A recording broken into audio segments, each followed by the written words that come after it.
into photography and art. And um, I was really lost in my 20s as far as like thinking that not my passion, thinking that my purpose had to be my profession. What is my purpose in life? Why am I Mm. here? What am I here for? And I just kept thinking that it was tied into my profession. Well, I'm just a front desk agent. This can't be my purpose in life. Like, I just really was so caught up in that, which is fine because you're trying to figure things out. But I really learned that your profession doesn't necessarily have to be your purpose. Your purpose could be being a great stay-at-home mom, or your purpose could be just being a great mom, or your purpose could be to just, be a great writer or blogger, and then you work your 9 to 5 on the side. So I really had to learn that. Yo, that's deep.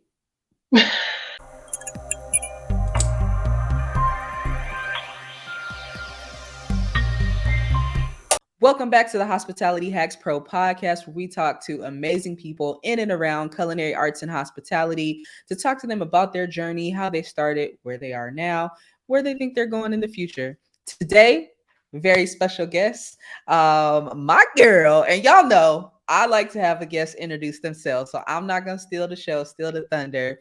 I have Miss Loren Brown, who's gonna take 60 seconds and give us a little quick Loren commercial. Who you are, where you from, and what do you do?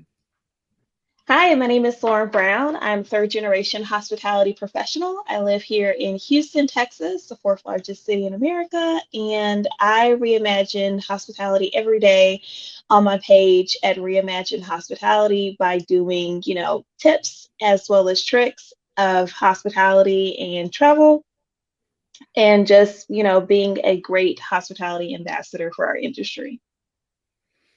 Fantastic. That was very succinct. I don't even think you took your 60 seconds, but that's okay because we're going to dig into this. We're going to dig in. You're good. So, third generation hospitality professional. Let's start there. I Mhm. guess the beginning, right? Right. Um so tell me about like your family, what they've done or are doing in the industry, and Mhm. well, I'll save this. I'll save the follow up. Let's start there. Like, tell me about your family's background. Yeah, so I found out that my grandmother, my dad's mom, I believe, did PBX for a hotel back in the day. But my dad and my mother, they met working at High Regency downtown Houston. My dad was a cook at the time. My mom was a waitress.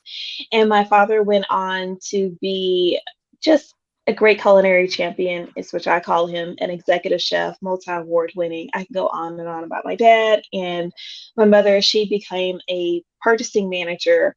They're both retired from the industry, and my husband and I, we met in the same fashion, working at a Crown Plaza, and now he's a general manager, and I'm a sales coordinator, as far as like working on property. Okay. So, did you ever feel pressure to go into the industry? Like, this is what you're supposed to do, or was it something that just naturally happened?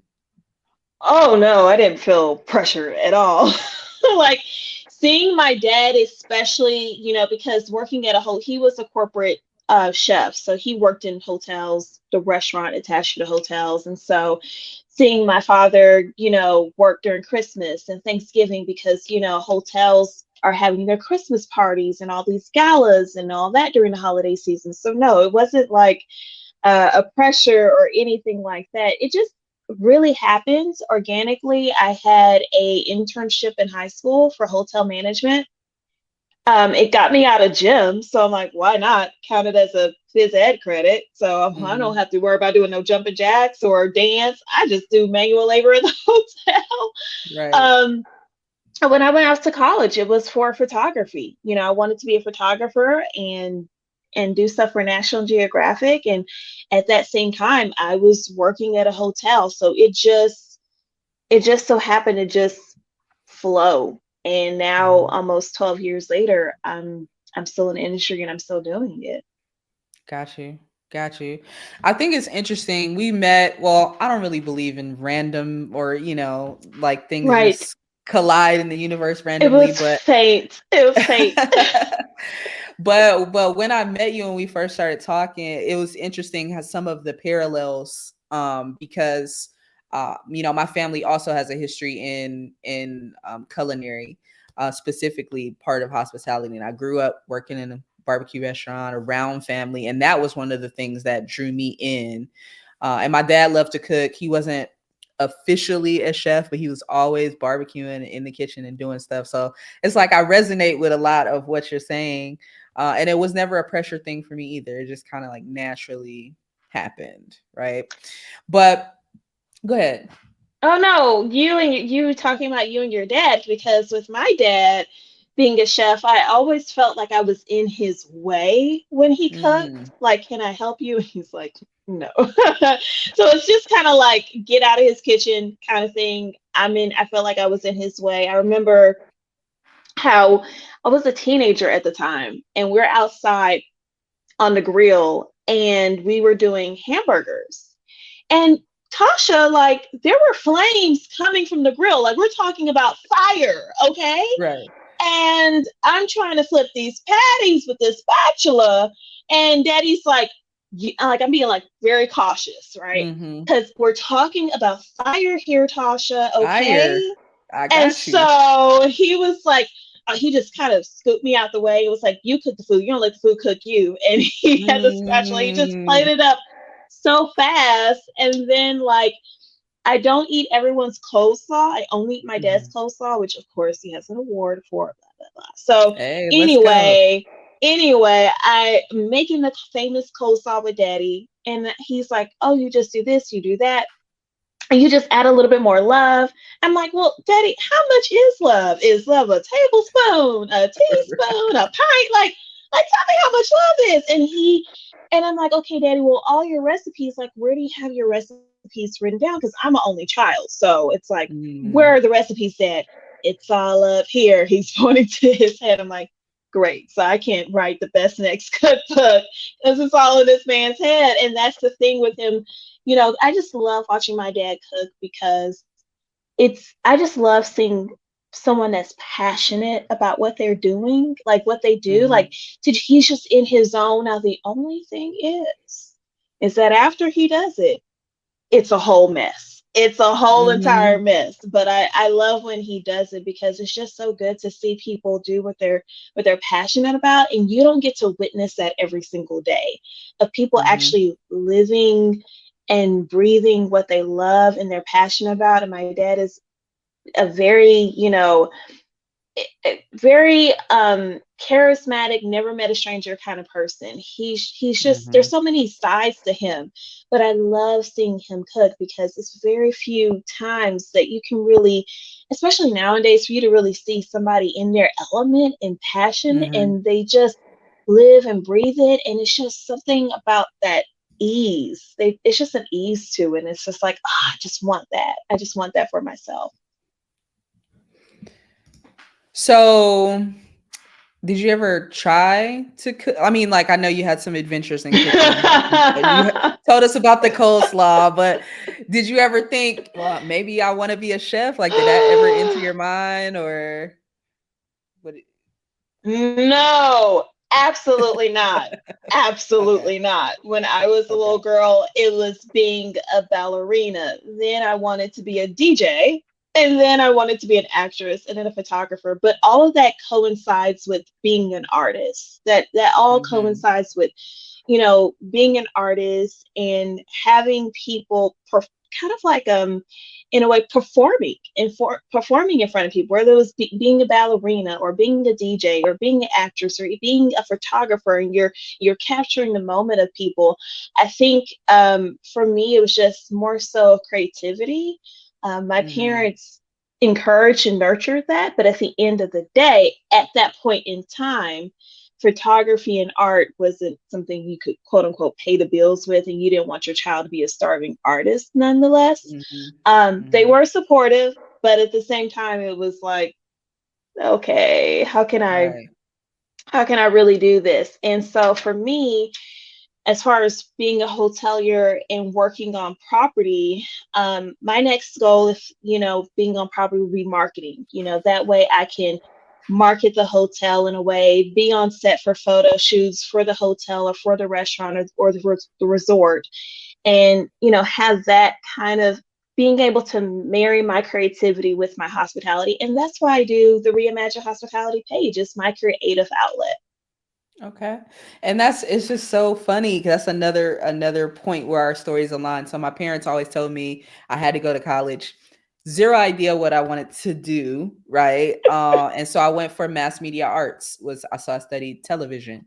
Got it. And so I feel you with the photography and the creative outlet. Yeah. Like this sounds fun, and so that was my approach to it, and then got into it and it was a different story. Hmm. Um but I just find that interesting in how people find themselves, so to speak, within culinary arts and hospitality. It's so huge and yet so Yeah. small. Yes. Uh, Oh my you gosh. know, Especially when you yeah. start talking to, like us people of color, it Hmm. gets pretty circuit, yeah. The Hmm. circuit Hmm. is small. Yeah, yeah. So tell me about photography before I definitely want to dig into the reimagined hospitality, Oh, but I want to connect the dots. So do you still shoot now or I haven't shot in a long time. So when it comes to photography, I'm more so an artist. So just like, I mean, I don't mean to compare myself per se, but like Adele, how she comes out with an album every now and then, or how you have our favorite artists, and it seemed like it takes them forever to do an album or something like Mhm. that. So for me, that's how it is with photography. I have to be inspired. And I'm actually a multi-award winning photographer. Before I graduated high school, I was in a Museum of Fine Arts and Let's Contemporary Arts go. here in Houston. I got web published by National Geographic, and I also had my work exhibited at Houston Center for Photography. And so my last portrait that got exhibited was a portrait of my grandmother, and I just felt like there was nothing else I really wanted to do other than publish a book of my work. Um, but I would love to revisit it next year. I'm getting the bug, I'm getting the itch, and I'm like, okay, it's like, I don't know, it's like the Lion King. I think it's time. It's time. Like you gotta.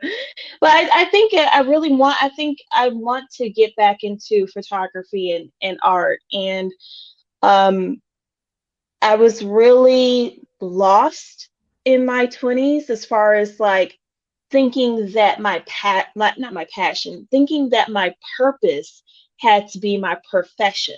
What is my purpose in life? Why am I Mm. here? What am I here for? And I just kept thinking that it was tied into my profession. Well, I'm just a front desk agent. This can't be my purpose in life. Like, I just really was so caught up in that, which is fine because you're trying to figure things out. But I really learned that your profession doesn't necessarily have to be your purpose. Your purpose could be being a great stay-at-home mom, or your purpose could be just being a great mom, or your purpose could be to just, be a great writer or blogger, and then you work your 9 to 5 on the side.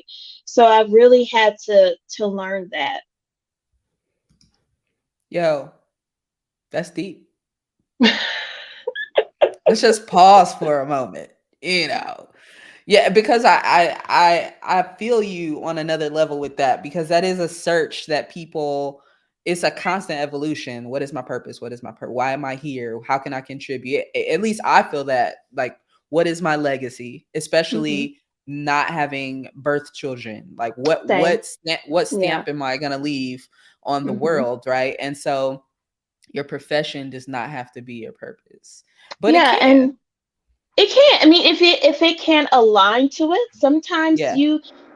sometimes you don't make money off of the things that you may be passionate about or may quote unquote be your purpose, but your gift will make room for you. And Mhm. so the coin may follow. Another thing about when you were talking about legacy that struck me, at this moment in time, I don't have children. Who knows where the future may hold? But be that as it may, I still go after life because whether I have children or not, like you said, there is a legacy to leave. There is a legacy to be left, and that's not a get out of that doesn't excuse you from being the best person that you were called and made to be. Mm-hmm. Um, it doesn't qualify you to be like, oh, I'm just gonna be average Right. because I don't have You no know how I kids. feel. You know I how I ain't gonna feel leave about nothing to that. nobody, so I'm just gonna be average. Right. So I think that's, I think that it's important. But one thing I know is, like, how people get married and they ask them, like, how did you know this person was the one? And Mm-hmm. it was like, well, I just knew. And I think that comes also with maybe your career, or maybe you trying and do something new and you being exposed to something and you're like, oh my gosh, like a light bulb moment just come up, like, this is, I didn't even know I was looking for this, but this is what I've been looking for my whole life, if that makes sense. Like, Mm-hmm. I didn't know that up until in high school, I was doing theater. That was my concentration, was theater arts. And then I had did my hotel management internship, and then somehow I ended up being in a digital graphics class where I was in National Art Honor Society, and I got, into these museums, and I learned that I had an eye for photography. Like, what?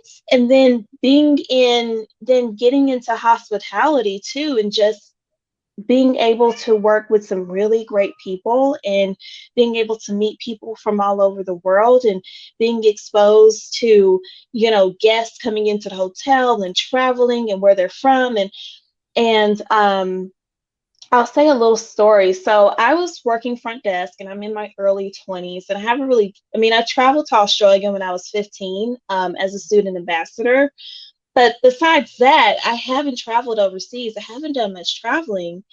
And I mean, family trips here and there. But I remember being in the lobby, and this guy was on the phone, and he was in the lobby, and he was saying how, oh yeah, me and Rick, we had dinner last night and we exchanged Cancun stories. It was just so funny, blah, blah, blah, like a businessman on the phone. And I just thought to myself, like, wow, it must be really cool to be able to exchange stories of a certain destination that you and that person have been to, and have that camaraderie. And I'm like, wow, I would just like love that. And one thing about working at a hotel sometimes, and I think you can kind of understand the same sentiment as far as like us being in the service industry and we're serving people, is that we can kind of be the extras in other Mm-hmm. people's lives. Here Mm-hmm. it is. You could be working at a restaurant, and a guy decides he's going to propose to his girlfriend at the restaurant. Mm-hmm. Hey, put it in this chocolate or what, chocolate mousse or whatever, and you're an extra in their love story of their what's happening. You're because we're kind of more behind the scenes. Right. And I think that sometimes can be cool in a way, but we also have to, in our own lives, know when we are the leading man or we are the leading Mm. lady of our own lives, and we're taking kind of charge of what we want to do, and who we want to be.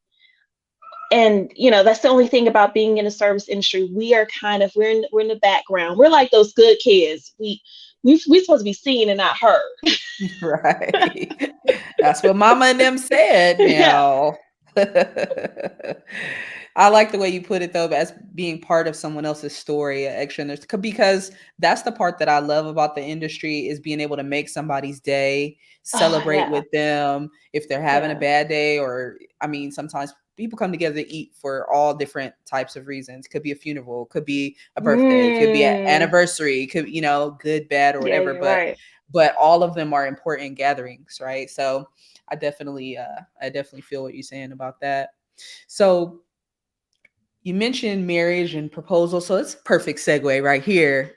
You met your boo Yeah. Yeah. in the hotel. Tell me about that. Like, you just stolen Okay. glances across the counter, Right. or what was So here's the thing. I don't promote fraternization. okay. Um, But we However, fraternized. However, my parents fraternized, and here I yeah, am. yeah. I'm a part of that fraternization. So I will tell you know what? Okay, here's what happened. I was Mhm. working at a Holiday Inn, and my mama always said, I'm from the South, I'm from Houston. My mom's from Louisiana, so I'm gonna try to anyway do her accent, but I'm gonna fail. Never get your meat where you make your bread. Ooh, Like, hello. don't get your meat where you make your bread. Like, okay, because you just don't know how things are gonna go. So anyway, Right. I dated this guy at Holiday Inn. Me and this guy went out. Matter of fact, he was my front desk supervisor. And we dated, and it was an on and off kind of thing, and I was ready for it to be off. Mhm. So I saw that this Crown Plaza was looking for a front desk agent. I applied for Sunday. I applied on Sunday. Nothing happened. On Wednesday, I'm like, you know what? I'm going to show up to the hotel, dress like an interview. You never know. Your first impression is your first impression. So I go into the hotel. I have my resume in hand. I speak to the front desk agent. I'm like, hey, is it possible I can fill out an application? I didn't ask to go see the manager. I didn't have an appointment. I'm not one of those. I'm just not going to do that.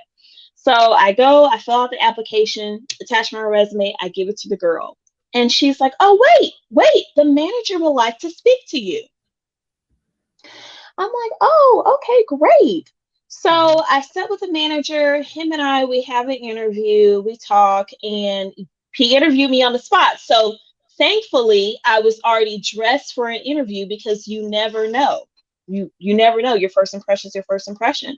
Come on with So the gems. yes. So Yes. he interviews me on the spot, and he was like, well, when I see people, I see numbers. So I'm going to offer you $9.50. So I'm like, well, I think I was making $10 at the other hotel. So I'm like, you know what? I'll make this 50 cents back. I'm tired of this guy. I'm ready to go.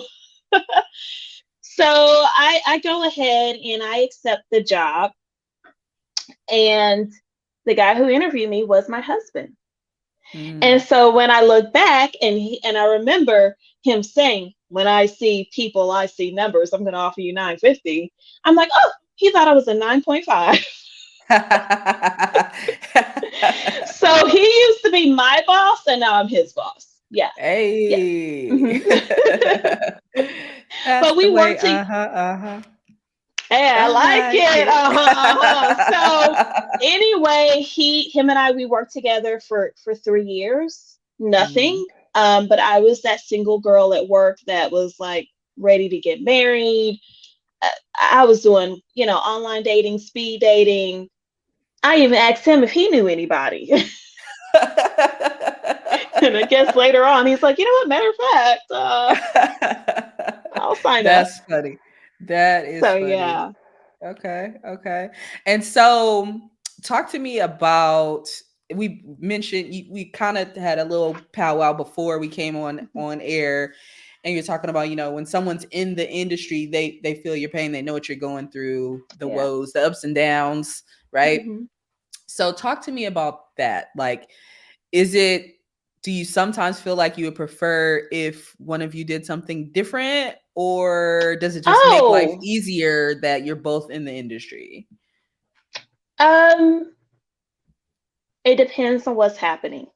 Mhm. I like that we both can, my husband and I, we both can um know what the other person's going through, or be empathetic. Like I like when the winter storm happened and he was stuck at work.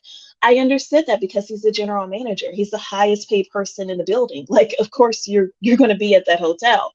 Um, it does. The only thing is, I actually was a front desk manager when we're still in the early years of marriage, but I remember being a front desk manager, and a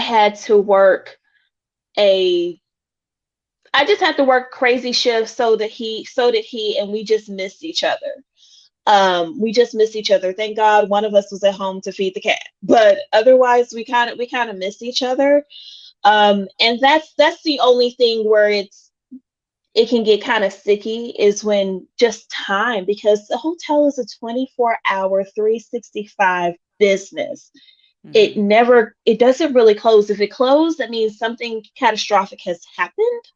But nonetheless, the hotel is a 24-hour, 365, 365 days. And with him being a general manager, it is a lot. But I do like that we can kind of talk shop in a way, but at the same point in time when you're in a relationship with someone, you kind of want it to be romantic and not just about work. And we can really we can really be nerdy and talk shop, like how's your occupancy, um you know what is your rates for soup, for kind of like, thank goodness our hotels aren't competitive to one another, but still Mm-hmm. it's kind of like, hey, what you guys got going on over there? What's your rate for Mm-hmm. tonight? What's your Right. So yeah, so it's fine. Oh, Okay. and then the other element of him kind of being not available to do vacations and stuff like that, because Mm-hmm. of he can't really be away from the hotel too long. So, Okay. but with better, if you have better staff in place, then your managers can have some relief of being able to enjoy their families and go on vacations if they have the proper staff in place that is strong and well trained. They can kind of have some relief. But if your managers, if you are short staffed, It's and tough. yes, it is so tough, especially coming off of 2020, and we're in the travel industry, and now things are booming. Guests are coming back, guests are traveling, but it's about the supply and demand. We have the demand, but we need to supply the employees. And that Mm-hmm. comes with getting good people, and that comes with building rapport, and that comes with training them so they're confident, so they're able to do your job, so that your manager doesn't have to worry about when they finally decide to take their PTO. They have such anxiety of, you know what, I might as well just stay here because they're going to call me anyway and ask me questions, and I just wouldn't enjoy my hotel, my vacation. Mm-hmm. Mm-hmm. Mm-hmm. So they don't take I feel one. you. Right. Right. Yeah. They kind of chain to the restaurant. I now to the restaurant. I'm having Yeah. flashbacks. I'm having flashbacks. Look at you. But You got the stress it's ball in your hand. they're chained You to the want to get it stressed hotel. out? You're like, let me squeeze this stress ball right. Listen, it's very similar though. Yeah, It's I it's mean, just very change, similar. just Yeah. chain to the job. I mean, Yeah. it's Yeah. just, oh my gosh. Yep. Yep. Okay. And I see, you like to travel. I see you doing your staycations, a little quick little tip out and stuff. So where's on your list to travel next? If I could say what's the top three? What are you feeling? Oh, so next, really, we're gonna take a family vacation. My mom and I and my cousin. We're gonna take a girls trip to LA. So we're going to Hollywood. I found a really great flight deal on United from Houston to LA for $90. I could Ah, nice. not pass it up. Tasha, I'm going to tell you, all the stars aligned, my friend, because I Let's was able to go. have my employee discount at the hotel my mom loved. Boom. Hmm. Plus, plus the airline being $90, you can't even, that's United and Hmm. Spirit rates, like you can't beat that. Yeah. So I like to just kind of take a peek and look. Next year for my birthday in March, I was looking at um Hawaii or Bermuda or Miami. So I want to be on somebody beach with somebody's drink Let's go. March 3rd. So we'll see. But Bermuda, the one fun fact about Bermuda I've learned is that there's no franchises on the island. So you don't Mm, have any Hiltons, you don't have any IHG properties, there's no Holiday Express to check into, no Marriott, none of that. The only mm. franchise they have on Bermuda is a KFC, and that's only because it was there before they abolished franchises. Huh. So those people in Bermuda, they keep the dollars within their island, which is great and fantastic. It's just when you go there, you're paying out the nose to stay Mm. there. So I'm like, oh, that's in a few months. I need to save up my coin for Mhm. something like Mhm. that. So yeah. Interesting. Interesting fact. I didn't know that. hmm Yeah, I did not know that Hmm. either until I'm like, okay, let me see. I got enough points. Let me Right? use my points, Come and on, no. points. We love points. Okay. So, all right, let's recap. Let's see where we are in the story here. Third generation hospitality professional in the hotel Mhm. space. love and photography, which you bless us when you can, when the Yeah. inspiration strikes on the Yeah. photography.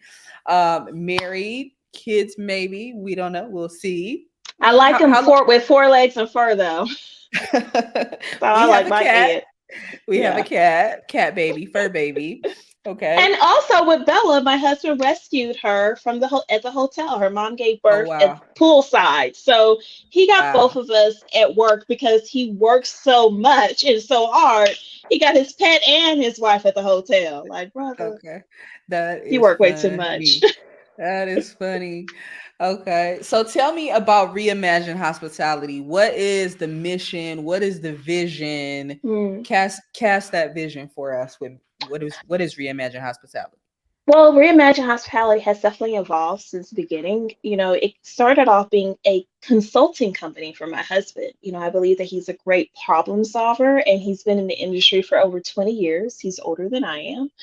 And I thought that it would be just so great for him, but it during the pandemic and him having to work because of staff shortages, it ended up becoming my baby. And like I mentioned, it's like my creative outlet. My vision for Reimagine Hospitality is really selfish. I would love to be paid to travel. Being African American, having more diversity and inclusion in luxury travel spaces or in travel in general. Also, being able to speak and do speaking engagements. I had an opportunity of speaking to a class of ninth graders just last week in Mississippi about the hospitality industry. So really to be able to highlight our industry, to be able to motivate others to join our industry, because we still need to recruit. Because this time we got to Yes. start passing the baton to people, Hmm. and then also, just I want to be paid millions of dollars just to be myself. I know it sounds crazy, but I just want to be paid millions of dollars just to be myself. And the other Hmm. aspect too, Tasha, and I'm glad that you talked about like the vision and what you want.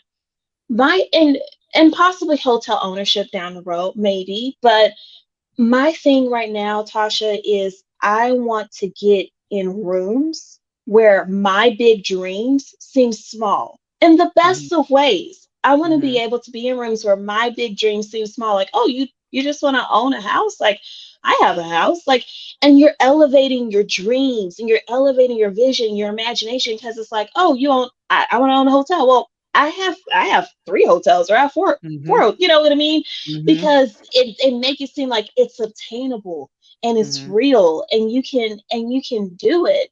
And I don't want to just do vision. Like, I understand you want to do a vision board, and those things really can, it really do happen. But I want to be actionable when it comes to my faith. I want to be Hmm. actionable when it comes to the vision or the goals that I set. I don't want to just put something on a vision board and maybe one day in the sweet by and by. And it does happen. I've seen it. You got to write the vision down and make it plain, but you Come on. also got to kind of do something with it. You got to give God or the higher being, you got to give the universe something to bless, like do Hmm. something. Like Hmm. you got to Hmm. you got to give the universe or the Lord something to bless. It's like Hmm. you can say it all day, but you got to give him something to bless. And that's Hmm. just, where I'm at. I'm just going to different conferences. I'm traveling, like I met you at a Hmm. creative conference. And Hmm. another thing, just speaking about conferences and networking, one thing Natasha did that I didn't think of at the time was we were at a creators conference last year, right? Last year in Atlanta. Hmm. Hmm. And she had on her top hospitality hack shirt. I thought I was the only person in a room that was in hospitality, and I went up to her because, well, she was a walking billboard for herself and for her brand. So I think if I had on a t-shirt, maybe who knows who else could have been in a room with hospitality, but I would not have known because I didn't have it flashing lights, but she did. Another thing about networking is, like, recently when I went to Chicago, I attended the American Hotel and Lodging Association conference. It was free while I was in town. So I'm like, let me take advantage of it. Tasha, I only legit, and I kid you not, I just had 3 business cards on me. I had no other, I meant to order some. I didn't. I got busy with work, blah, blah, blah. I only had three business cards. And one thing that I found out with that was that, when you are networking, it's like you're just raining these business cards. Like, here you go. Oh, Right. everybody may get a business card. But since I was down to my last three, I had to be intentional. I had to be Mm, intentional. It forced me to be intentional of who I was going to give this business card with. It forced me to be intentional with my conversations with people because I only have three business cards. Who are the mm-hmm, three people out of this room of 100 people or so am I going to connect with and give my business card to that's going to be worth it? Not mm-hmm, no, let's follow each other on Instagram or LinkedIn and that's it, never hear from you again. But mm-hmm. it forced me to be intentional. So anyone that's listening or watching, I kind of challenge you the next time to just come to a conference or come to a networking event with a limit of how many number cards you're going to bring. Don't bring your whole 500 pack now. Even if it's something as I'm only going to bring 20 or I'm only going to bring 10, it will force you to be very intentional of who you give your business card with to and who you're going to connect with at that. And you're going to come back, you're going to leave better because you walked in a room with intention. And sometimes we don't. Our stomach is grumbling, we try to get something to eat. That's not should be not your focus when you try to go to these networking events. Your focus should Right. be like, do I need a videographer? Do I need a photographer? Do I need somebody? Do I need to meet somebody that's on a that has a podcast or who I can invite on my podcast? Mm-hmm. Going into that room with intention. And sometimes you just walk in, you're like, you know what? I don't know what this event's gonna hold, but I hope I can meet somebody that's cool. Cool. But you can't just be intentional about giving your contact information. And I think if you're intentional, then you'll create deeper connections that are more meaningful and it will kind of raise the bar and kind of get you moving in the direction you're supposed Mm, that's good stuff. That's good stuff. You said a lot there. You said a to. lot. No. Um, uh, and what stood out to me, one of the things that stood out to me is you said that you have to give God something to bless, right? So Hmm.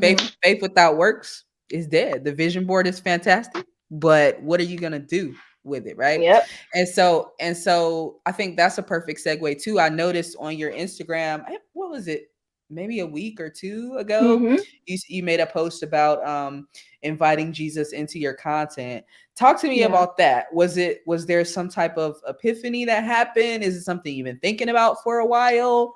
Or what is the Well, shift for you? yeah. So one of my good girlfriends, she invited me to a conference because she was on this panel and she was speaking. And she had a discount code for the ticket because she was a panelist. And so I just bought it. I didn't know what the conference was going to be about. I'm like, this is my girl. I'm going to support her. I'll be there. And come to find out, it was a women's Christian conference. And next thing I know, people are worshiping God. They're speaking in tongues. I'm like, what? It was this whole thing. And it was just so great because it was so refreshing for my faith. And it was something that I needed. And that day, I did little posts like on my stories on Reimagine Hospitality. You have your close friends, and I would post, Christian things to my close friends, but I wouldn't publicly. And I just really thought, how would it be to be in a relationship with somebody that you loved and they loved you and they cared about you, but you never shared out loud your relationship with this person? Well, how would it be if I'm married to my Mm, husband and I never told anybody I'm in a relationship with this guy? And I'm like, you know what? I'm going to invite God into my content. And literally, the song that I put out on that reel, it wasn't trending. I didn't know hashtags. And it got like 12,000 views.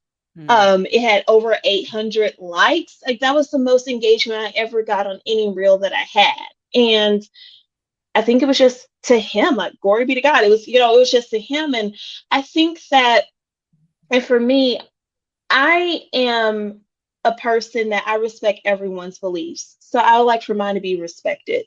I mm, still love on my friends that are part of the LGBTQ plus community. I still love on whoever. I think we're called as Christians, we're called to, love thy neighbor as thyself. It doesn't say understand thy neighbor as thyself. It says love thy neighbor as thyself. And so Mm-hmm. my job is to just love. It's not to understand you like I understand myself.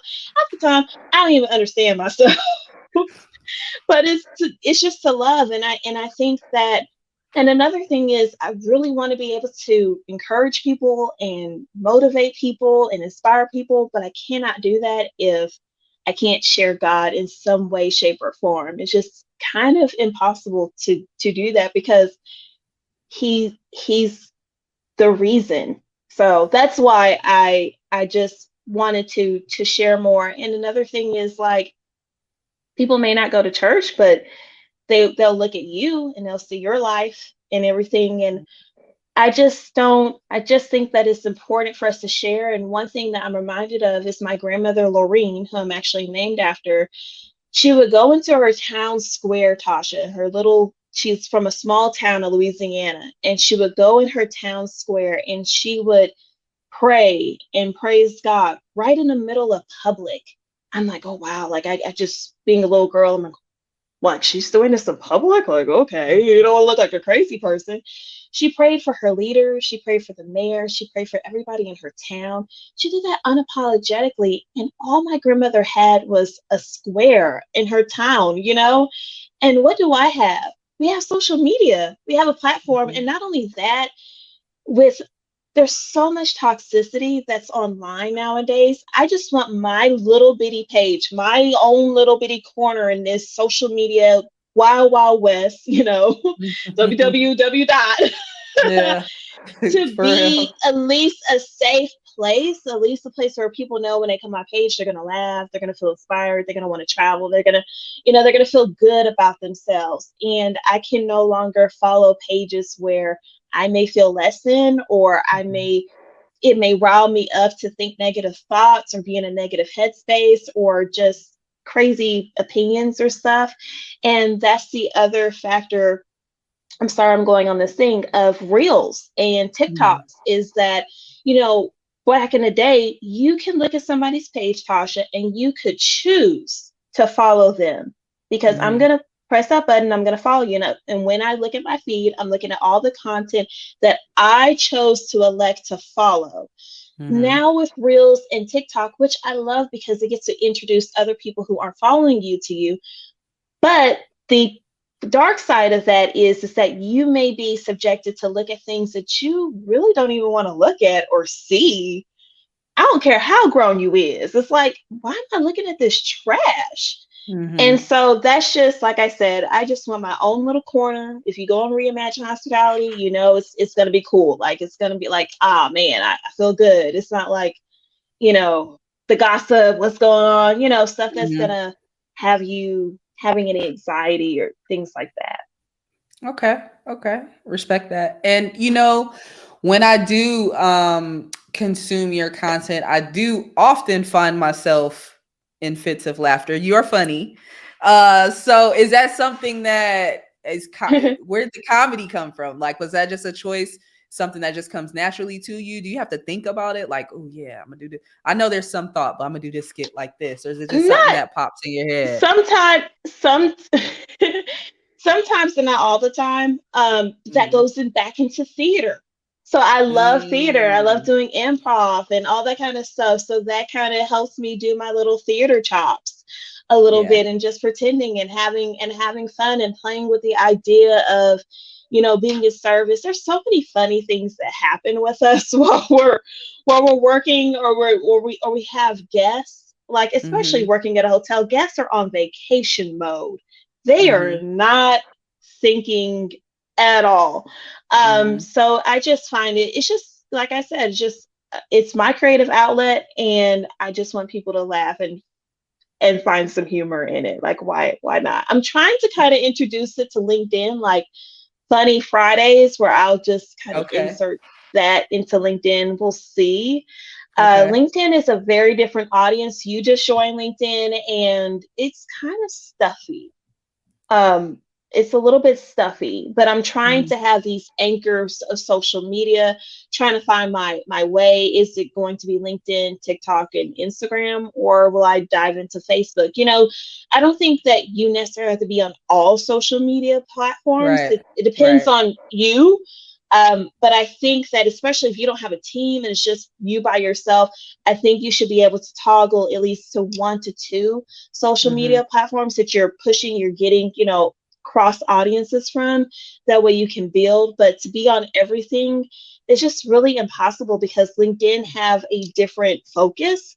Mhm. TikTok as well as in Mhm. Instagram too, even though Instagram is kind of turning into TikTok. Right. But and then there's YouTube and podcasting. So I think that as far as social media and content, if we're going to get into that direction of the conversation, I think it's important to just have 1 or 2 platforms that you can really pour into, because if you're just everywhere, you're also nowhere at the same time. Mhm. Yeah, it can definitely get overwhelming. Yeah, if you don't And have a then team, right. And then like I'm next the month they're creative gonna come person for out this. with the next big thing. You never know when that's popping Yeah, up. like, cause So, remember what was that chat room thing? I forgot what when you would go on and people would talk and all that kind of stuff. oh, the audio. Yeah, we can't even Um, remember it. it You started know with what I'm just talking? I do know what you I'm Yes, having a whole brain fart. you see Yeah, how quickly things, like, we had yeah, Vine and now we have yeah. TikTok and we have Instagram and Facebook, and there's so many things that will come and go. But yeah, I remember people had to like get invited to talk on that Right, and stuff. right. Um, You- That's definitely about to bother me. I know Like, you're gonna think about it. where's my You're gonna phone? think about it.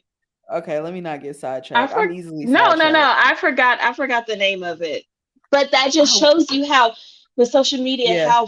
how quickly things change and stuff. Mhm. Mhm. For sure. For sure. I Okay, know I'll it's have it. bothering you. It's kind It's of bothering bothering me me too. so bad. I'm like, wait, because I have the app. I It was went on like a there. chat. You talk, you Yeah. just hear other people's voices, and then like when you're done, you're done. That was it. I By the forgot. time I by the time I got on there, it wasn't as hot It anymore. wasn't popping no more. It It was wasn't still, popping no more. it was still okay. But it was like, do I really want to do this? Do I want to go through the energy of setting up the profile, connecting and building, Yeah, followers? And I was like, you know what? I'm all right. I'm okay. yeah, I'm okay. So to your point, I think my focus, I definitely want to be definitely Instagram and YouTube. And I don't know what that third thing is. I feel like yeah. everyone keeps telling me it should be LinkedIn for the B2B. Right, And right. so I said, let me stick my toe in and see but I You haven't check gotten if the past the water's toe. warm. I haven't gotten past the toe yet. So we're Yeah. gonna jump in. Okay. But so tell me, are you looking for clients right now If clients for what? for Reimagine Hospitality? I don't even know. That's the thing. And you and I, we have to definitely have like a one-on-one. I Okay. hate to really even say this, but and you know what? And it's okay to say it, because I think that everyone can have this kind of struggle when they're starting a business or when they're starting anything. It's like, I don't know how to really make money. I Mm, don't know. I haven't made not one profit at mm-hmm, all. I don't know how to quote unquote make money off of it, but I do know that I'm okay at this moment in time, which it can't last forever. I'm okay with supporting other people. mm, I'm okay with, buying your book or buying someone's t-shirt or going on somebody else's podcast, or, I've thought about podcasting myself. And my thing is I'm fine with sowing seeds and supporting people now, so that when my time comes, I'm not going to necessarily expect all the people I sowed into to come back to me, but at least the seed is there. So mm-hmm, when I need it, I know I'll have the support. I'll have the people to show up. I know I will, even with, like, for example, there was a hotel ownership tour in Chicago where I went, and Davon Reeves she's a hotel owner, and she's advocating for other blacks as well to be hotel owners, because it is less than a 2 or 3 chance percent of well, actually it's only less than 2 or 3% of black hoteliers, hotel owners. So I went to her event, and I volunteered. I volunteered and I checked people in and stuff. And what is funny, what I learned in that situation was that when Davon started what she did, or wanting to have a hotel, she didn't, I'm sure at the time probably didn't think like, oh yeah, I'm gonna do this and then people are gonna come and support me and feel just be happy to volunteer or want to volunteer. And I think that we have to, this is going to be a kind of a shift in the conversation. When you have a dream or you have a goal that's in your heart, sometimes you feel like you're alone with it. I know Mhm. at Reimagine Hospitality, I was talking it to my father, I was talking it to my friends and my dad, my own dad, who I love and I boast about all the time. He said it'll be years. It'll take years, because this was in 2020. It'll be years before the hospitality industry will recover. Mhm. I don't know if owners will buy into you consulting or this or X, Y, and Z. And I was Mhm. crushed. I mean, Mhm. this is my dad, and he didn't mean any harm. He loved me. He's like basically telling me at that point what is the truth. But the thing is, it's in your heart, and it was given to you. I heard that your call is not a conference call. Mm. Your call. Mm. That's And good. I learned really early on, I can't pitch to my family and friends. They're Mhm. not my clients. Right. I learned that early on, that sometimes we want to pitch, we want to show them our ideas and stuff. But at the end of the day, baby, your family and friends, Uncle JJ, Uncle Barbara Ray, they ain't your clients, baby. You need to just stop pitching to them. Just stop. Mhm. Just stop pitching to Junior. He ain't finna buy. Right. Honey, just stop. So, Mhm. and it's not that, and it's some people that come along and they don't try to talk you out of your dreams or goals. They're being good and they're being intentional. Like my mom told me when I was little, how I told her I wanted to be an actress. Loren, you don't handle rejection well. If you're an actress, you're going to constantly get rejected. But the thing is that your dream is for you, and it's Mhm. meant to be for you. Like, another perfect example is when I was living at home with my mom, I didn't have my glasses on. So I'm walking in the living room, and it's hard to find. Tasha, you wear glasses, girl. Ain't Mhm. it hard to find your glasses when you ain't Yeah. wearing your glasses? Yeah. The worst. It's hard to find your glasses when you're not wearing your glasses. So anyway, I'm in the living room. I'm trying to find my glasses. I find a pair that looks like it from me just trying to look. Mhm. And I realized, I'm like trying to look, I'm peeking through, and I look at the mirror, and it's my mom's prescription. I Mhm. can kind of see through them, but I can't. Mhm. That's the same way it is for your vision. Mhm. God gave you that vision and He tailored it just for you. You can take your glasses off and try to show it to somebody else, and they can kind of see and know what you're talking about, but they can't see it fully and clear like you can, because Mhm. it wasn't made for them. It was made for you. And so I really had to understand and get that for myself, is that my vision that He gave me is for me. And there's some people that can come along and see it, but not the way that you do. Not exactly sometimes the way that you do. Even if you got help, even if you got people who want to work for you, blah, blah, blah. Even as a leader and business person, even your team may not necessarily see the company or the vision necessarily the way that you do. And they're not going to work as hard. They may have skin in the game, but they're not going to work as hard as you would. And so I think sometimes we just really want to convince people, we really want people to be on our side. But at the end of the day, it's just for us. And we have to be okay with it. And we have to keep going, even if we don't know. We have to continue to put in the work, because basically you'll thank yourself later. You'll thank yourself later. So I've been there where I started and stopped. I quit. So many times I took so many breaks from social media, and I had things going on. My aunt passed away, my mom's twin sister. Mm-hmm. My step grandmother just passed away a few months ago. So I've had four for the past 4 summers. I've lost a family member every summer for the past 4 years. By the Mm, time I'm kind of semi healed up from the loss of one relative, another relative passed away. And I don't know why that cloud of grief kept following me, but it just did. And I mm-hmm. had to understand I have to still keep going whether I lose people along the way or not. I Mm-hmm. still have to go. I still have to be obedient. I still got to do what I'm supposed to do. I Mm, don't even know, like, that reel or that sound. Where are you going? I don't know. I'll see it when I get there. Like, I don't know, but I just know that I have to keep doing. I just have to keep going. And it's fine, because if I don't, I wouldn't have the opportunity to meet you. I wouldn't have the mm-hmm. opportunity to meet other people. And that's the thing. I have had more support with people I've met online, total strangers, than some people in my own family. Mm-hmm. And Mm-hmm.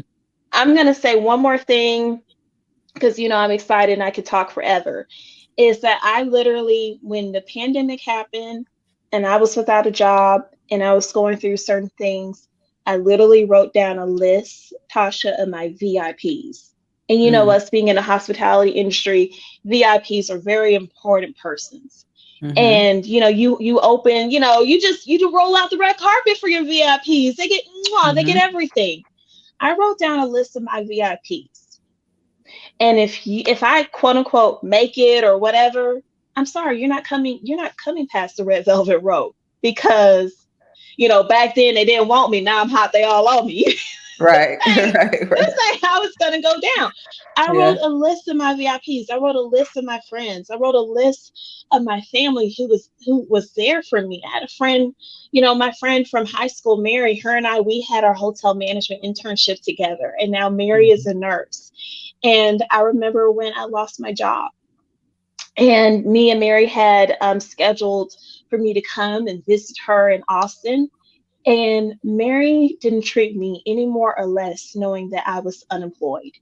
And when we're Mm-hmm. unemployed and we don't have a job, sometimes we think our job is our identity, and it's not. Mm-hmm. Mm-hmm. And what do you do when you don't have that? Because when you first meet people, what do they ask? What do you do for a living? What do you Well, what do? if you're employed? What do you say? And Mm-hmm. so here it is. She's a nurse, and I'm an unemployed front desk agent. And she opened up the doors to her home for me. She treated me with such great hospitality, as as friends are supposed to. But I didn't feel any less than, like, oh man, I don't have a job. I whatever. It didn't matter to her. She was seeing her friend. And so, like I said, I have a list of my VIPs that I'm like, you know what? When I get to where I'm going, I'm not gonna forget you. I'm not gonna Mm-hmm. forget you. I'm Mm-hmm. not. Mm-hmm. Got you.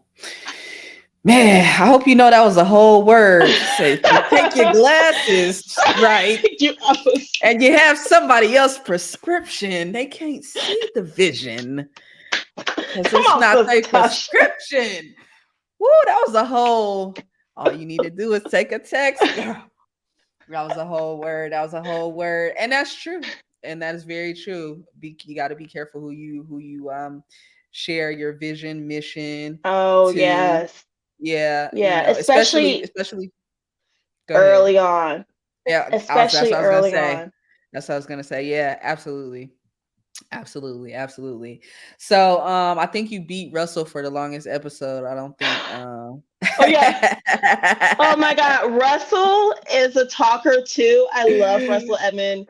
Yeah. He's my mentor. I honestly, I looked up hospitality, podcasts, just like the dictionary. He was there.